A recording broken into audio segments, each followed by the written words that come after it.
क्यों? ऐसा क्यों? ख्वाजा हाफिज फरमाते हैं, ज़माने के इनकलाब से हैरान न हो, क्योंकि आसमान को इस तरह की हजारों कहानियां और मंत्र याद हैं।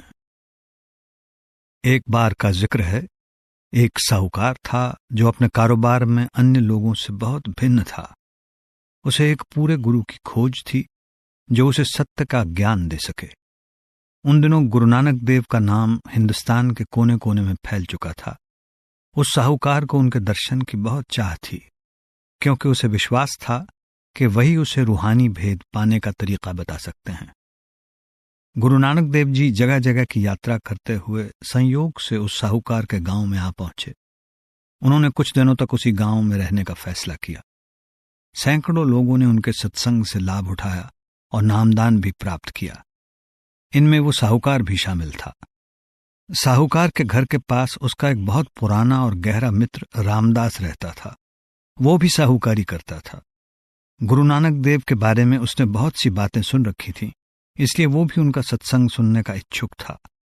एक दिन दोनों मित्र एक साथ उस महान संत का सत्संग सुनने के लिए निकल पड़े, लेकिन रास्ते में रामदास की नजर एक वेश्या पर पड़ी और वो उसके रूप और हाव भाव पर मोहित होकर उसकी ओर खिंचा चला गया। उसके मित्र ने उसे रोकने की कोशिश करते हुए कहा, भले आदमी, मुक्ति के आनंद को छोड़कर नरक की आग में मत कूदो। लेकिन उसका तर्क कुछ काम न आया। आखिर साहूकार अकेला ही सत्संग में चला गया। रोज ऐसा ही होता रहा। दोनों दोस्त घर से इकट्ठे निकलते, रामदास वेश्या के पास रुक जाता और साहूकार सत्संग में पहुंच जाता। रामदास गिरावट की ओर बढ़ता गया और उसके दोस्त की गुरु साहब के प्रति भक्ति और श्रद्धा दिन प्रतिदिन बढ़ती गई। साहूकार अपने मित्र को रोज सही रास्ते पर लाने का प्रयत्न करता, पर रामदास ने दुराचार का रास्ता न त्यागा। ऐसे ही एक महीना बीत गया। एक दिन साहूकार ने रामदास से कहा, आज गुरु साहब संगत को प्रसाद देने वाले हैं। एक बार तो अपने कुकर्मों को छोड़कर मेरे साथ चलो। कोई कितना ही बड़ा पापी या गुनाहगार क्यों ना हो, उसके मन का रुख बदलने के लिए एक सत्संग ही काफी होता है। दोस्ती के नाम पर मैं तुमसे विनती करता हूं कि आओ, आज मेरे साथ चलो।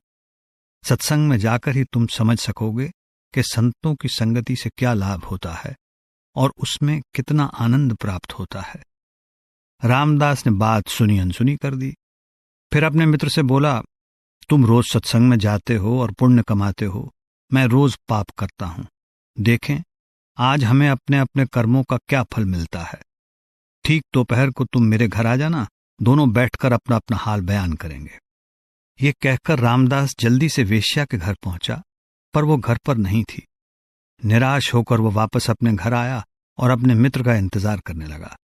उस दिन सत्संग में और उसके बाद हुई बातचीत में साहूकार इतना खो गया था कि उसे समय बीतने का पता ही नहीं चला। इसलिए उसे उस दिन घर पहुंचने में बहुत देर हो गई। मित्र का इंतजार करते करते समय बिताने के लिए रामदास ने अपनी छड़ी से जमीन को कुरेदना शुरू कर दिया। जमीन नरम थी, इसलिए मिट्टी निकलती गई। थोड़ी देर के बाद छड़ी एक मिट्टी के घड़े से टकराई, जिसके मुंह पर ढक्कन लगा हुआ था। रामदास ने ढक्कन हटाया तो देखा कि ऊपर ही एक सोने की मोहर पड़ी है। ये सोचकर कि पूरा घड़ा मोहरों से भरा होगा, उसने जल्दी से उसे जमीन में से निकाल लिया। पर जब उसने देखा कि उसमें केवल एक मोहर है और बाकी सब कोयले के टुकड़े हैं, तो वह बहुत निराश हुआ। खुद को दिलासा देते हुए उसने कहा कि चलो, बिना मेहनत किए एक मोहर तो मिली। उसी समय उसका मित्र लंगड़ाता हुआ चला आया। वो दर्द से बहुत परेशान दिखाई दे रहा था। तुम्हें क्या हुआ? रामदास ने पूछा। क्या बताऊं, अचानक एक लंबा शूल मेरे पैर में चुभ गया और मैं जख्मी हो गया। बदकिस्मती से शूल अंदर ही टूट गया, जिससे दर्द और भी बढ़ गया। इस पर रामदास हंसा और बोला, मेरे भाई, अब तुम खुद ही देख लो कि सत्संग में जाकर तुम्हें क्या मिला और पाप करने से मुझे क्या हासिल हुआ। तुम शूल की पीड़ा से चिल्ला रहे हो और मुझे सोने की मोहर मुफ्त मिल गई है। क्या तुम अब भी सत्संग का गुणगान करते रहोगे? ये शब्द चाहे एक ऐसे व्यक्ति ने कहे थे जिसे संतों के सत्संग के आनंद का जरा भी अनुभव नहीं था, फिर भी साहूकार के मन में शंका पैदा हो गई। वो सोचने लगा, ऐसा क्यों है कि दुनिया में पाप फलता फूलता है और नेकी करने वाले हमेशा दुख और मुसीबतें ही झेलते हैं। रामदास हमेशा पाप करता रहा और मैं सच्चे दिल से तुम्हारी भक्ति करने की कोशिश करता रहा। फिर भी उसे मोहर मिली और मुझे मिला शूल का असहनीय दर्द। सतगुरु की संगत में जाने का कोई लाभ है भी या नहीं? क्या मुझे गुरु के दिखाए रूहानी मार्ग पर चलते रहना चाहिए? कहीं ये सब एक भ्रम, एक धोखा तो नहीं? बहुत देर तक रामदास के साथ इस विषय पर बातचीत करने के बाद उसके मन में विचार आया कि क्यों न गुरु साहब के पास जाकर उन्हीं से इस पहेली को सुलझाने की प्रार्थना की जाए। जब दोनों ने अपनी आप बीती सुनाई तो गुरु साहब ने अंतर ध्यान होकर दोनों के पूर्व जन्मों पर दृष्टि डाली और पहले रामदास से कहा, पिछले जन्म में तुमने एक मोहर दान की थी जिसके बदले में तुम्हें मोहरों से भरा हुआ घड़ा मिलना था, लेकिन इस जन्म में तुम बुरे कर्म करने लगे। जैसे ही तुम कोई पाप करते थे, एक सोने की मोहर का कोयला बन जाता था। आज तुम पाप से बचे रहे, इसीलिए एक मोहर तुम्हें मिल गई, नहीं तो इसका भी कोयला बन जाना था। फिर गुरु साहब साहूकार की ओर मुड़े और बोले, पिछले जन्म में तुम एक बेरहम बादशाह थे जिसके हुक्म से हजारों लोगों को मौत के घाट उतार दिया गया था। इन कुकर्मों का बदला तुम्हें जुल्म सहकर और फांसी के तख्ते पर लटक कर देना था, लेकिन तुम सत्संग में आने लगे और गुरु की शरण में आ गए, इसलिए तुम्हारे कर्मों का बोझ हल्का होता गया। अनगिनत लोगों की हत्या का तुम्हें क्या फल भोगना पड़ा? तुम एक दर्दनाक मौत से बच गए और तुम्हारी सूली का सूल हो गया।